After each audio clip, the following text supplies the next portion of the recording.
Hey guys. Alright folks, we're here today to check out the Patreon poll winner of the week. None other than Symmetry with Chrononautilus. What the hell is that? Chrono?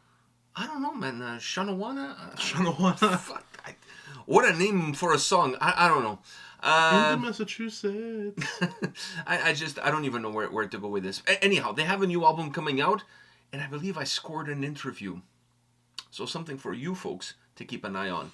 So, are you ready for this? This is the second single from Symmetry, and the second single that wins the Patreon poll of the week. Yeah. Boom! There we go. We know what our Patrono's like. Definitely. Alright, so let's check this out. Let's check this second single. Wow, there was no foreplay on this one.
Before we talk about the song, it's incredible. I was watching today my favorite show.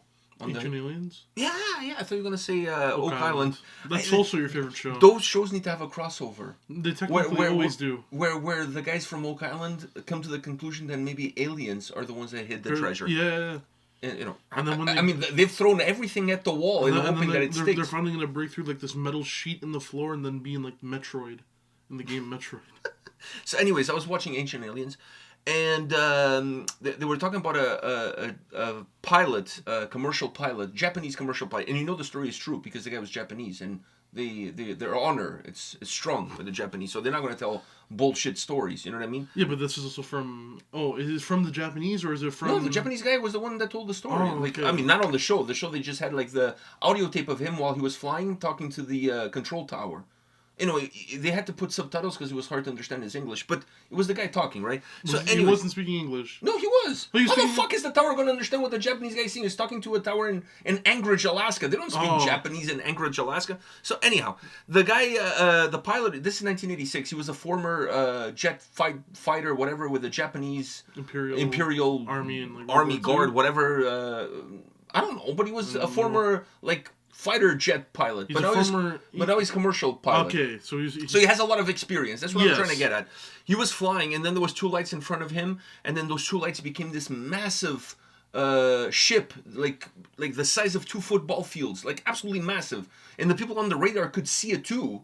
And he was talking to them like, you know, don't worry, arigato, Mr. Roboto. There's a fucking alien. Okay, he was speaking English. He wasn't like, you know, like, but the guy was like freaking out, or like on the audio explaining, like, can you guys see what I can see? Like, there's this, and I've never, like, I've seen a lot of footage like that, especially now that the military is disclosed and the U.S. military is disclosed of things that they don't know what they are, but are flying objects nevertheless.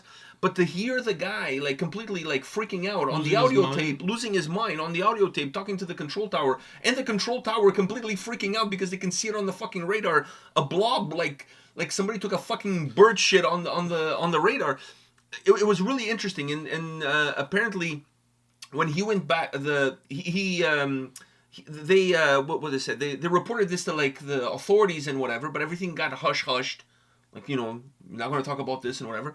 So he got frustrated and he spoke to the Japanese media. And then after he spoke to the Japanese media, he was given a desk job because they didn't want him flying anymore. Like, they wanted to quiet down the whole story. 1986 was a different times, different worlds. But, wow, like, when I saw this, I was like, today on Ancient Aliens was about that shit. Every week is about something. Yeah. It's 19 seasons. You realize that? Dude. They've been talking about aliens for 19 seasons on that show. I don't know how you can do that. Like, some people thought Game of Thrones went for too long. I think this one... No, but this one is like a gem after a gem after a gem. I mean, I never get tired of watching George talk. True. I mean, that guy has the charisma. I don't know why, though. They always seem like to find footage that makes you believe, like, that stuff. Like, when you hear someone completely lose their marbles about something, automatically your mind is like, oh my god, it must be real, because... But they always do that, and then the next episode they're like the ancient Egyptians. Oh no, that wasn't the episode before. Oh, see, like the pyramids was like an electric tower that provided electricity across the Nile. The Earth is just one of those big toys that have like the shapes cut out, and you know the pyramid showed up because God, you know, or the aliens. Sorry. They put the pyramid in the pyramid hole, and then it landed. I just the question I have about and I believe that there's life out there. I just don't know what kind of life there is. I mean, it would be very egocentric of me to think that we're the only life like this planet of all the galaxies. We're the only planet with life. No, I'm only saying life because I'm saying life because I don't know if it's how intelligent that life is going to be. No, but or life if it's could also be like we're intelligent life, but we cannot travel to. But life could also outside be of like, our galaxy. Like what's it called? A plant. Yeah, like stuff like that. Like a virus is life. I'm going as small as that, and then you know, in my life, prove me wrong. Yeah, but like there could be intelligent life out there. Just because you're intelligent doesn't mean you have the means to travel across galaxies. We don't have the means to travel across galaxies. Yeah, but that's because we're not intelligent. We're smart. We're just smart.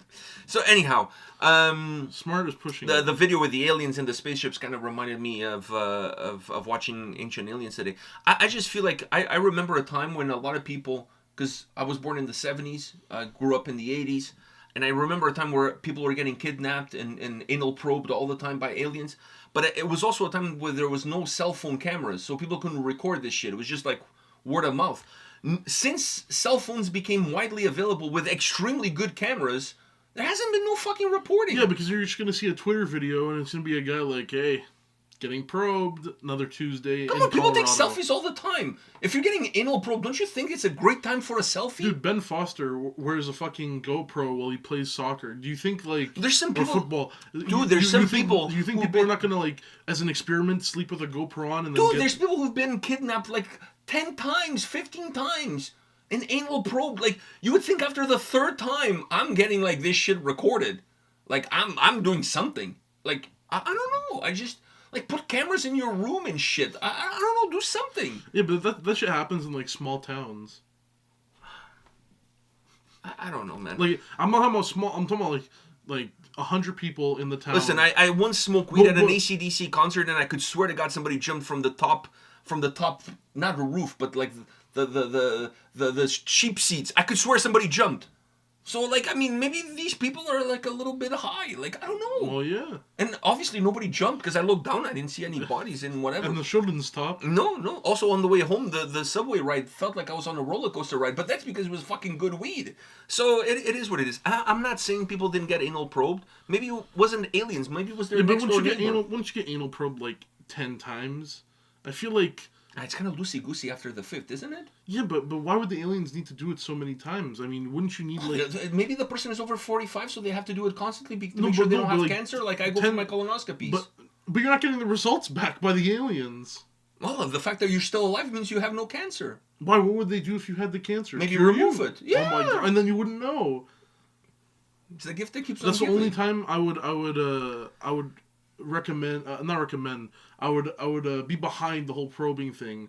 Is if aliens were probing us just to see if something was wrong with us, like we were like fish in a fish tank, and when you see a fish, you know they're it's our hurt. Vets. Yeah, we're pets. They're our vets. Like they come in the night, anal probe us. This cancer again. This guy's cancer. Fuck. What the hell's wrong with this guy? Just remove the cancer and send him back. Maybe either that or they're into S&M. That's their thing. I don't know. 50 Shades of Grey? I don't fucking know. I don't know. I've never been abducted. Not that I know of. Not that I know of. Just remember, if you wake up one day... The best thing, guys... And your ass is going like this. If you guys are worried about getting anal probed, the best solution is sleep with a butt plug. If you plug the hole, you solve the problem. You're acting like they can't just remove it. And in a way, you've made it easier for them. Nah, sleep with a butt plug. You'll thank me later. Now you're just telling people to sleep with butt plugs. I'm the gift that keeps on giving. All right, so now let's talk about this song. I'm not going to try to pronounce the name of the song. I forgot we were here to talk about a song. But the song's all about aliens, and so was the previous one. So I mean, we're all in that theme. The Greys. They showed the Greys here because they have different kinds. There's different species. Yeah, but I feel like that's racist. No, it's not. Yes. Because like, what if they don't? It's not a stereotype. I'm just calling them by what they are. What if they don't want to be called the Greys?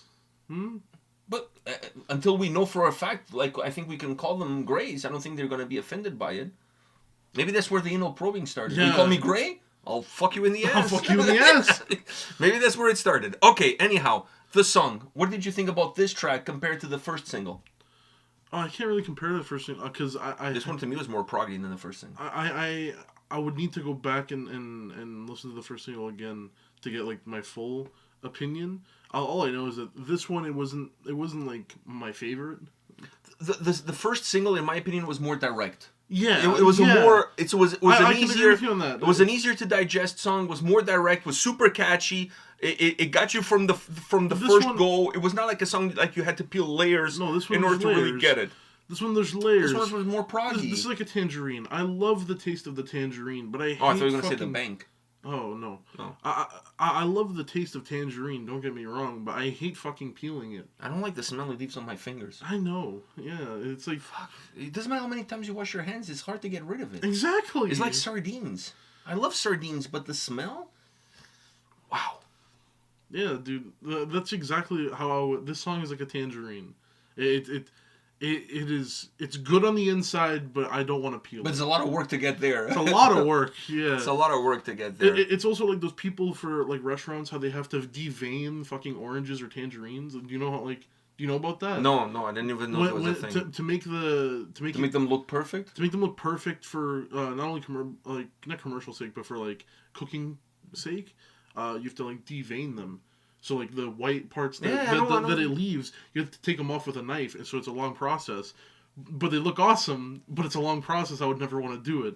The same thing with this. It has some good moments where I've dug through and I have a little piece, but like the rest is still covered. And those are the parts where the clean vocals come in and the song becomes more linear. But after that, when there was a part where the clean vocals and the harsh vocals were going at the same time. I like that. At the same speed. I was not a big fan because I liked it. It sounded like you were merging two songs together, and I couldn't, because they weren't on the same step. They were at the same time, but they weren't on the same step. It was almost like I saw two songs that I thought would sound really good if I merged them together, and it didn't come to fruition. Yeah, it didn't come to fruition. I enjoyed that part of the song. I just, for me, this is a song that requires part of the start. You like that? To me, this is a song that requires a lot more from the listener. That's all. The other one was straightforward, easy to get into, easy to digest, easy to absorb, easy to fall in love with. This track requires a little bit more, is more progressive. There's a lot more prog elements in this song. It's one of those tracks that sometimes you have to take 2 steps back before you take a step forward. It's just that I found myself throughout the song taking a lot more steps back than the ones forward. But I still enjoy the track. When the track is heavy, is really heavy, when it starts to become a little bit more melodic and it loses itself within space, it really loses you within that space. So it's a song of extremes, if you will. Even when it's heavy, there was certain parts where when it got heavier, the just notes in general that they were hitting and stuff, they weren't my thing. But when the clean vocals came back and it hit me with that clean vocal, then the harsh vocal afterwards, to kind of be that contrast, it was good because it was linear again. The song became that red line. It was perfect. But the linear spots were broken up by really progressive spots. Yeah, so it's sometimes it's almost like you lose some of the breadcrumbs along the way. Like, I know. And why is it called? Why is it progressive if I'm taking 2 steps back and 1 step forward? That's not very progressive. Flow from progressive. It has nothing to do with progression. It has to do with thinking outside the box. No. This song is very much outside the box. No, it doesn't make me think. All right. Prog never makes me think that much, dude. Prog is just like, I don't know. I'm not a huge fan of prog. I'm not, honestly. Sometimes it's kind of good, sometimes it's kind of shit. That's how I feel about prog. But some bands do it really well, and I'm able to enjoy it. Yeah, like some bands... because they're able to create a red line that may not be there always visible to you, but you also don't completely lose track of it. But some bands... If you know what I'm saying. I understand, because some bands are able to make prog in a way where it seems linear, but it's not. But since it seems that way, you're able to enjoy it and the little nuances that come your way. It's almost like you oversimplify it. You've oversimplified, and that's where I love it. But this one, it's like prog for dummies. Yeah, but that prog actually makes me think. This prog is like when I take a bite out of a sandwich and there was like paper on the bottom, and I'm wondering while I'm chewing, hey, am I chewing paper? That's how far my brain goes with this type of prog. Wow. Like, I don't even know what to say about that. It's happened to me as well. Yeah, right. Dude. But sometimes I can't be bothered. I'm like, fuck it. Just keep going. I'm pot committed at this point. Listen, what doesn't kill me make me stronger. You know? Exactly. I'm going to use paper to wipe my ass on the way out. This way it's kind of wiping itself as it comes out. I know. So fuck it. I'm just trying to be proactive here. All right, on that note, thank you for everybody that voted on Patreon. Thank you for watching. Hit us up in the comment section. Let us know your thoughts about Aliens, George. I don't know if people know who George is. George is just a universal. Yeah, the guy who wrote he didn't write, but the other guy also, the guy who wrote Chariots of the Gods. That Dutch guy. Van Daniken. Van Daniken. Yeah, you have to have a van if you're Dutch. That's true. Not to drive around, but like it's part of your name. If there's 2 things Dutches are known for, is the dikes and the vans. And the vans, yeah. Fuck, you better never get a van in the dike because that's a disaster. That's a lot of water damage. What, Van Dyke? Fuck, there is a van in the dike. Virgil van Dijk. Oh, he's also a virgin. Oh, fuck. Unreal, man. That guy is like 3 for 3. All right, on that note,